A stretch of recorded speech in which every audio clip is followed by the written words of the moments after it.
Hi everybody, it's Gypsy. No real special announcements today. Just please go check out Gypsy Witch Creations. It is new. However, I am considering changing it again today. I can't get to the point where I'm totally satisfied with everything. Anyways, check out, I have my blog there. Talk about all kinds of stuff, what's ever on my mind, which I have a lot on my mind, so yeah. Let's see, what else? My art gallery is there, and you can purchase my art if you wish to. Please wish to. Yeah, Gypsy needs to get her truck fixed so she can get back on the road. Right. That's coming up very soon, so I have to hurry up. Thinking about switching up the YouTube channel to doing more fun things on here. Yeah. If I could figure out how to do the live feed thing, I think I'm going to do that. Maybe we'll do question and answer night like that. We'll see how it goes. With the spirit realm. Gypsy's not answering. The spirit realm is. Go ahead. Right. Yes, Mother does. Correct. Yeah, we'll be answering the questions, not my mom.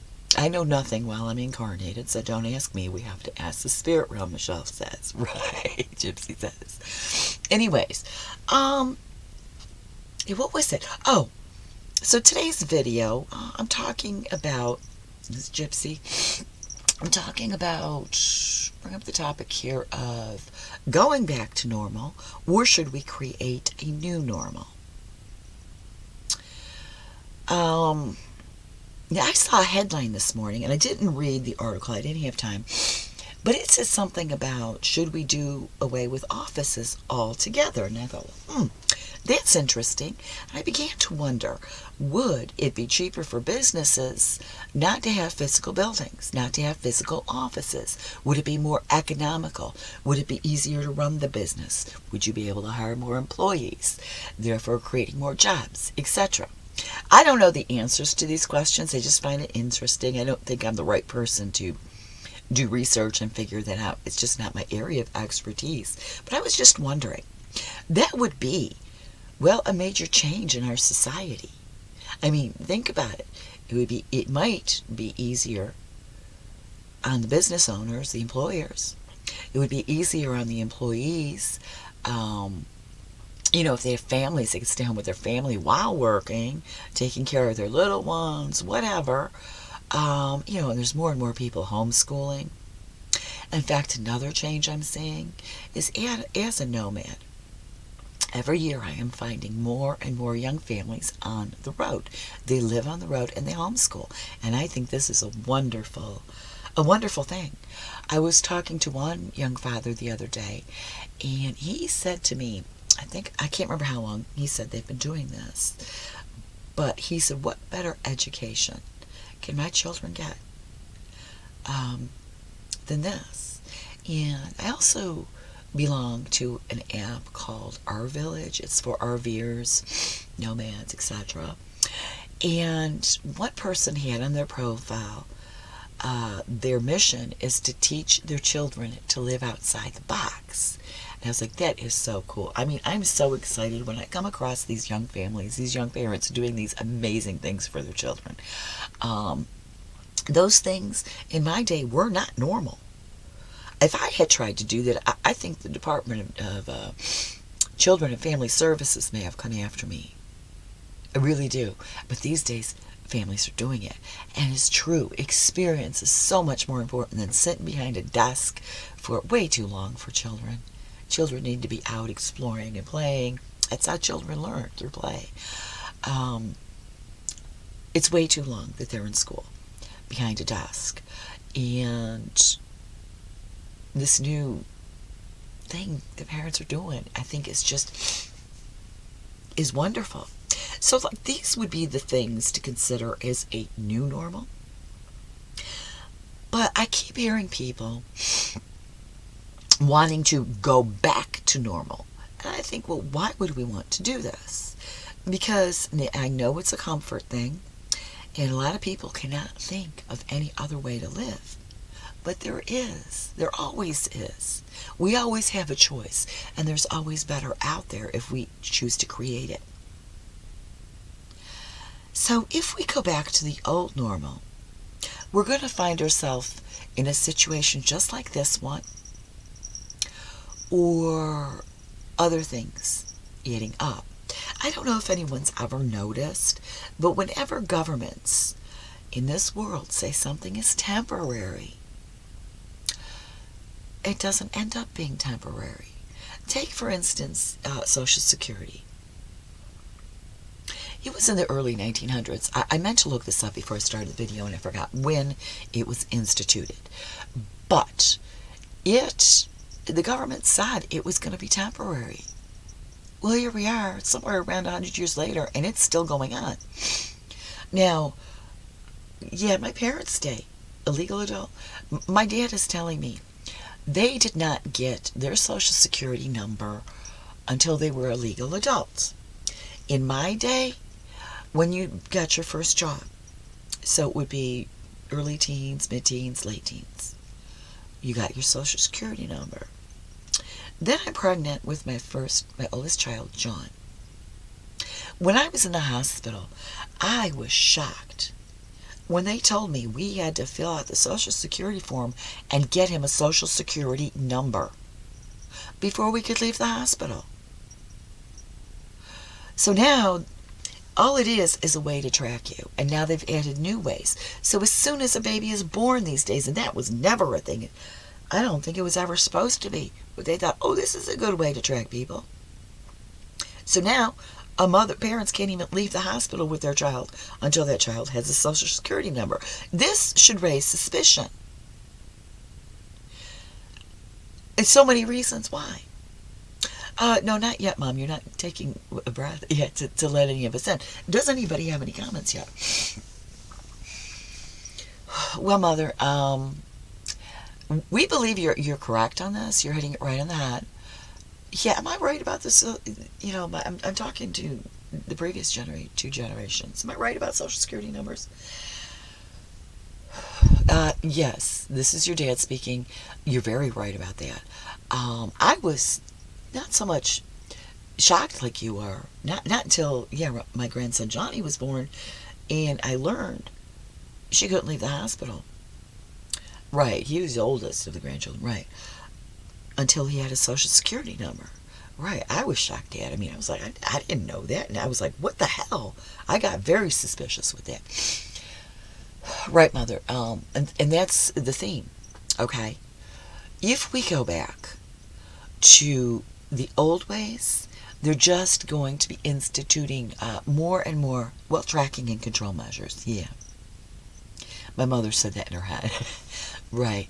And that's what we need to discuss, these days all across the board, not just on my mother's channel. That's true, honey. I mean, and more people are speaking about it. It's important. I'd like to go with that one because it is... Are you talking about the smoking stuff? Right. Okay, you want to talk about it, Dan? Yeah. Okay, Michelle. You remember our conversations when you were a young woman. It used to be you can go, into basically any establishment. Yeah, and you remember going to visit your grandpa in the hospital. He was smoking. He was smoking in there. Right. But you remember that conversation we had, decades ago, right, where they started instituting laws about where you can and cannot smoke. Right, and it first started out with having a smoking section in the restaurant. Right. Now, when both you and I were young, smoking was not a big deal. And you could smoke basically anywhere, even in a friend's home who didn't smoke. Nobody made a big whoop about it. Nobody cared. Right. The children were not taught, that it was evil or that it was a drug. Right. We weren't. Right. Now, my grandchildren were, you just told me. Right. The girls, Lisa's girls had, I think it was hammered and more with them at their school district. Right. And that's when I told you this is only the beginning. It's not so much right about whether it's healthy or not. It's the beginning of telling people what they can and cannot do in their personal life. Now, I do understand if you own a business, it is your right to institute these rules. And your customers, if they want to come in, especially with the restaurant, right, to obey these rules. And that would go with a mask mandate too. Right. You draw the line at showing baby. Right. I was just telling my dad, if I go into a business, especially a small business that requires a mask, out of respect for the business owner, I will wear it. I will never, ever, if it ever comes in Arizona, we have to show papers. That's not going to happen for me. Right. It's taking it too far. So anyways, that's what happened with smoking. I told you when they started the division in the restaurants, it's going to go further. He did. Yeah. He said pretty soon they're going to wipe out smoking across the board. Yes, we ended up being criminalized for smoking. Right. What's that saying you came across? The more laws a country has, the more criminals they have. Right. And so that's exactly what happened. First there was the division in the restaurants. Then you couldn't smoke at all in a restaurant. You had to go outside to smoke, right? Now it's even in bars, everywhere. You can't smoke anywhere. I don't know, Dad. I was just wondering, do young parents get in trouble with the law these days for smoking around their children? I don't know. Right, I'm too old to know. Right, and that's how these things start. Now, you wanted to go with the major event, in yours and Johnny's life. And Aunt Charlotte's was here, Aunt Marlena, yeah, at that time. 9/11.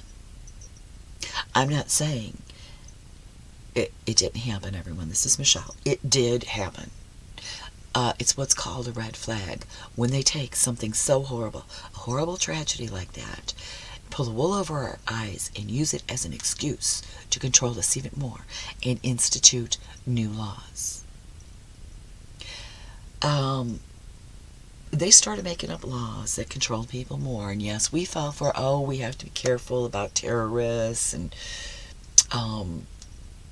Homeland Security, stuff like that. Now, it does make sense to an extent, but when you are controlling the entire population, you are spying on them, reading it on their texts, phone calls, etc., that's taking away everybody's freedoms and their privacy. Then you have, what really pissed me off, was it took 2 decades to institute the new driver's license law. And they're still talking about that it had to do with 9/11. My youngest son, who is 23 and married, was like 3 years old at the time. He was a baby. John was like 12, 13 years old. You were 12, 13. Honey, they had it different from when, we were talking about school, where he was in school. They were very young. John would be 34 now. That's how long it took to institute this based on a tragedy that happened that long ago, and they're still saying that.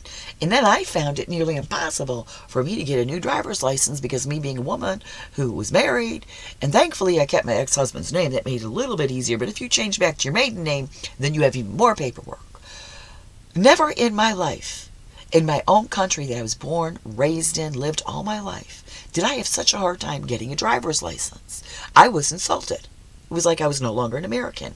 They used it, and that's why I call it a red flag, to institute more control. And there have been various other smaller things throughout the years. Yeah, the thing with the guns, I'm very suspicious of. I'm not saying these shootings did not happen. Somehow they know when it's going to happen beforehand, it seems, and they are using it to control. The Second Amendment is very important, everyone. Do not give up your guns. Thank God I live in Arizona. Thank God. I live in the Southwest. When I am in, I don't have a gun. I don't like guns, but I believe in the Second Amendment, the right to bear arms. It isn't just to protect you from a criminal. More importantly, it's to protect you from the government and keep this government in line. Why do you think they're trying to take the guns? So they can take over even more. But when I am in a gas station, a store, a restaurant, and we're an open carry state, and somebody has a gun on their hip and they're next to me, I feel very safe. I feel more safe and comfortable than normal. What if a crazy walks in that establishment? Somebody's got protection and you don't have to wait for the police. Yeah, you defund the police. Now, they didn't do that here. Yeah, well, then you're going to have an even longer wait for somebody to help you. You're going to, well, oh, too late. Right. Not funny. But this is how they're controlling. You take away people's right to bear arms, well, they can really control you then. Yeah. I watched a video done by this Australian guy a while back, and he would do this pretend evil voice. Oh, if I wanted to take over the world, where would I start? Ooh, how about Melbourne and New York? Because they no longer have the right to bear arms. They don't have any way to protect themselves. So I'm going to start with them. It was his comical way of saying, look, people, watch out. And it's true. But 9/11 has been used a lot to control us. I loved the days when we would take a loved one to the airport and we could walk them all the way to the gate and look out the window as the plane left and wave to them. It was nice. Instead of, I remember picking John up from the airport, I don't even know how many times, and I had to wait in the lobby or the parking lot. You know, it's crowded. I mean, Cleveland Hopkins, that lobby was crazy. And I don't do well with crowds and noise. Right. These are the things that have happened. Well, then you end up with a virus, a pandemic. Some people are calling it a plandemic. It may have been. Do you guys have any words on that one you want to share?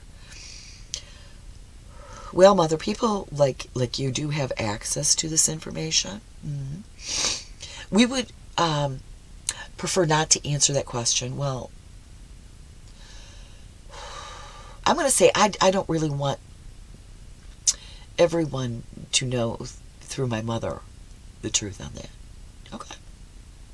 Right, and you know that, right. A lot of times you ask a spirit a question. Every once in a while you're going to get humanity's not ready for that answer. So they either give you an answer that is, the truth, but not the whole truth. Just enough that humanity's ready to deal with. Or you get, we're not going to answer that at this time. You guys will not understand. You're not ready for the truth. You can't handle the truth. Right. All right. So we're not really going to answer that. Right. So the important thing is, there's a pandemic. Could they be more obvious? I think, to me, this is the most obvious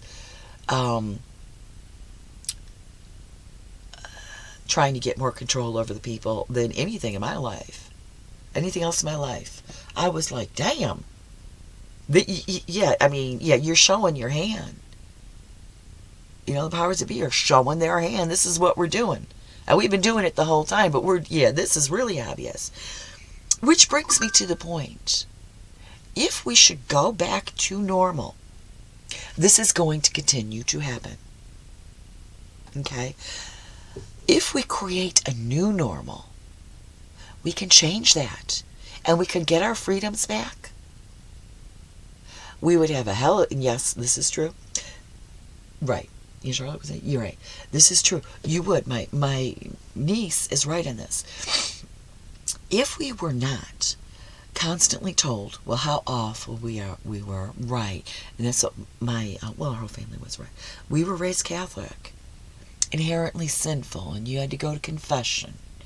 Right. You missed one mass, you had to go to confession, anything, right.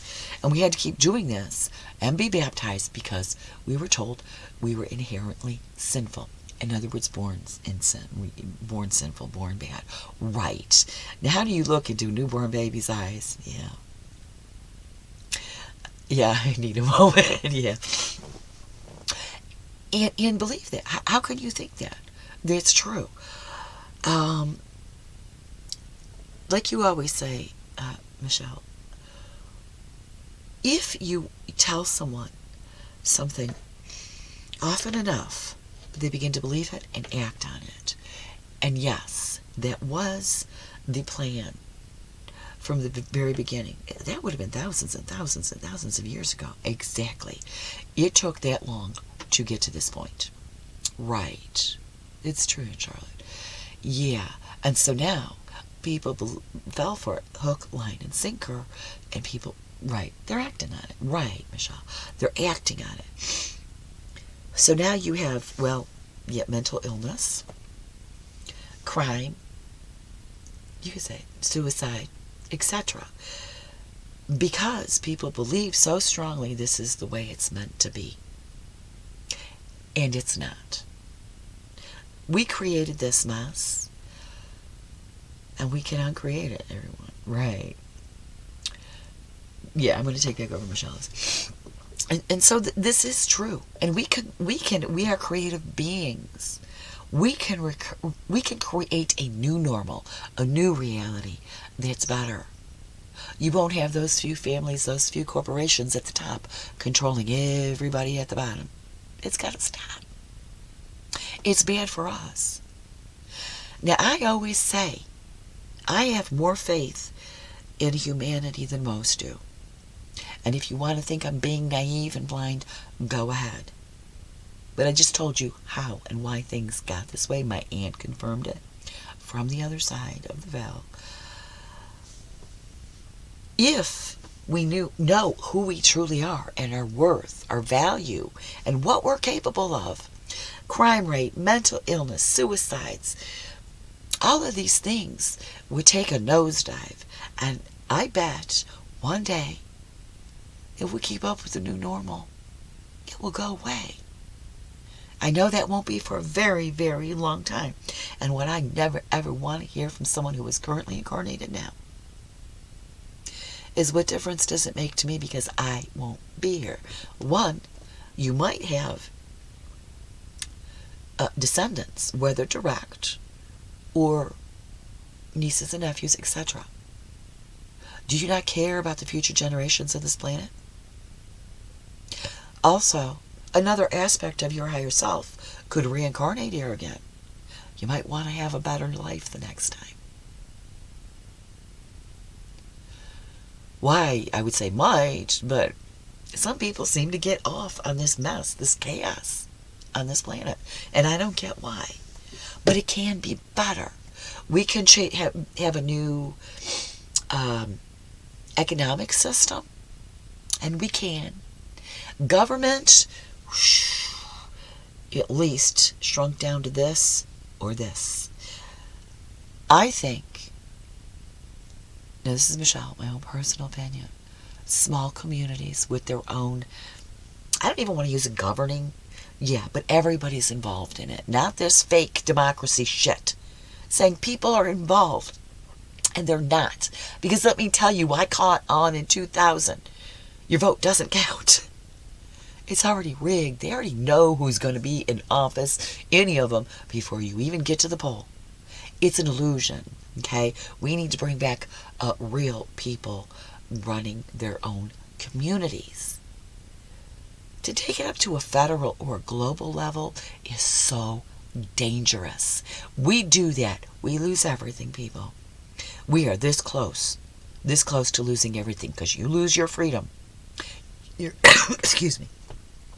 Your freedom of choice. Your freedom of thought. Your freedom of speech.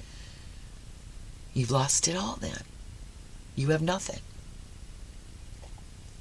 And worse yet, your children will have even less. But we can change that. Now, you hear about cryptocurrency. I'm hesitant about that because it sounds, there's really not much different with the current system. It's a fiat system. I think if you go to gold or silver, maybe it's not. I don't know. But everything on this planet only has the value we place on it, so I'm confused about that. I like the Native American, the old Native American system. A gifting economy. Whoops, Spirit got too close to the camera again. A gifting economy, how she explained in this book, is, and this is how the term Indian giver came along, which is actually not a bad thing. It's a good thing. Your gifts, your talents, your abilities, you contribute to the community, and it gets passed along. Even so much as if you give someone a gift, they keep it and cherish it and use it for a while. And then when they feel it's time, and the right person comes along, they give that gift to another person. That's what Indian giver actually meant. But it was free of monetary economic. People contributed whatever their abilities and talents were to their tribe. And then it got passed along. And yes, they would have these, what we would consider today a fair or, powwow, whatever, and get together and trade with other tribes, etc. But there was, what we have today, an economic system where a few at the top are controlling it and controlling us. Any thoughts? Your dad's saying that's a good point to talk about. Yeah, I think that's what they control. Money and the fear of death are the two things they control us most with. That's right. Now, if this pandemic did not make it even more obvious that, for thousands of years we've been controlled with the fear of death, I don't know what will. Right. And that's true. And as a psychic medium, the truth about how that works. Right. When it's your time, you're going to go. Regardless. And it might seem like more people are exiting with this, or were exiting with this pandemic. It's true. However, you pre-plan your life. It was a soul contract. Usually, on a personal level, to benefit themselves in some way, their loved ones, but something this big, on a global level. Okay? Right, I'm not going to go into the specifics of that right now. That's not what this video is about. Right. And you hit it on the head. Yeah. Pretty much what my friend Phoebe and I went through with our chronic illnesses. The forebearers of that we were. Yeah. It's true. And we could talk about that some other time. Anything else? Right. So why would we want to go back to the old normal? It's time for a new normal, a better normal.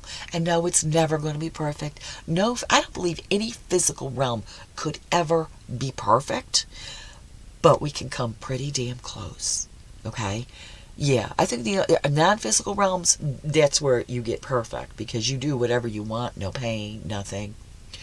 You're your truest self, the energy. You're yourself, your consciousness. You are aware of who you are, obviously. But you don't have a physical body, and you're not in a physical plane. So you don't have to worry about others controlling you. You don't have to worry about pain, illness, healthcare, shit like that. And a perfect physical realm I have trouble conceiving of myself.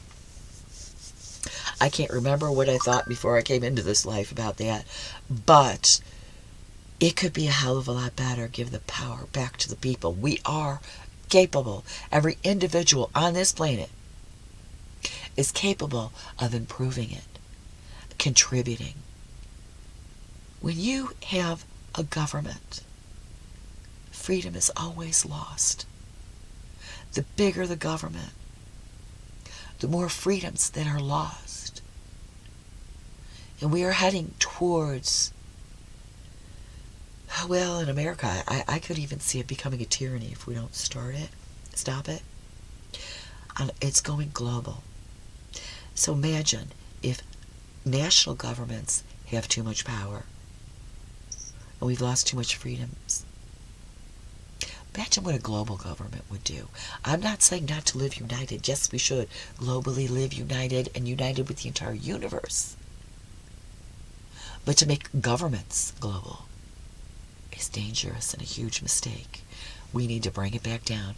Have your own individual tribes, your own individual communities that are self-governed by the people of the community. That's what I think would be best. Right, everybody has their own personal power. And we work together in cooperation to make our communities beautiful. Yeah, so I'm going to leave it there. Give that some thought. Blessed be, and make it a joyful one.